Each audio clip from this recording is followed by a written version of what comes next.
হেৰুৱা মানিবেগ পালে আপুনি ঘূৰাই দিবনে? ৰিডাৰ্ছ ডাইজেষ্ট নামৰ মেগাজিনখনে 2023 চনত পৃথিৱীৰ বিভিন্ন দেশৰ 16খন চহৰত এটা সমীক্ষা চলাইছিলে। 16খন চহৰৰ প্ৰতিখনত 12টাকৈ মুঠ 192টা ৱালেট অৰ্থাৎ কাগজ পত্ৰ দৰকাৰী কাৰ্ডেৰে সৈতে টকা পইচা থকা মানিবেগ পেলাই ৰাখিছিল। আৰু সততাৰ পৰীক্ষা কৰিবলৈ এই সমীক্ষা কৰা হৈছিল। আৰু এই সমীক্ষাত 12টা ৱালেটৰ এটা বস্তু ৰাখি নথোৱাকৈ ফিনলেণ্ডৰ হেলচিংকি চহৰখনৰ লোকে 11টা ৱালেট ঘূৰাই দিছিলে।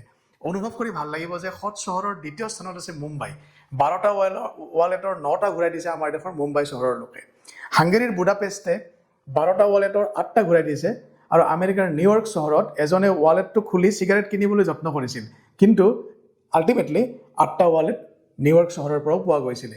ৰাছিয়াৰ মস্কোত 12টা ৱালেটৰ 7টা, নেদাৰলেণ্ডৰ আমষ্টাৰডামত 7টা, জাৰ্মানীৰ বাৰ্লিনত 6টা, স্লোভানিয়াৰ লুজব্ৰিজনাত 6টা, পোলেণ্ডৰ ৱাৰ্ছত 5টা, ৰোমানিয়াৰ বুকাৰেষ্ট চহৰত 4টা, ব্ৰাজিলৰ ৰিঅ' ডা জেনেৰিঅ' চহৰত 4টা, ছুইজাৰলেণ্ডৰ জুৰিক চহৰত 4টা, চেক ৰিপাব্লিকৰ প্ৰেগ চহৰত 3টা, স্পেইনৰ মাদ্ৰিদত 2টা আৰু পৰ্তুগালৰ লিছবনত মাত্ৰ এটা ৱালেট ঘূৰাই পোৱা গৈছিল।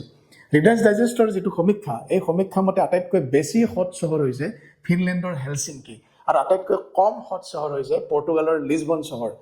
আমাক শাসন আৰু শোষণ কৰিবলৈ অহা ইংলেণ্ডৰ বহুল পৰিচিত লণ্ডন চহৰ সততাৰ দৌৰত ভাৰতৰ মুম্বাই চহৰতকৈ বহুত পিছ পৰি আছে। ধন্যবাদ।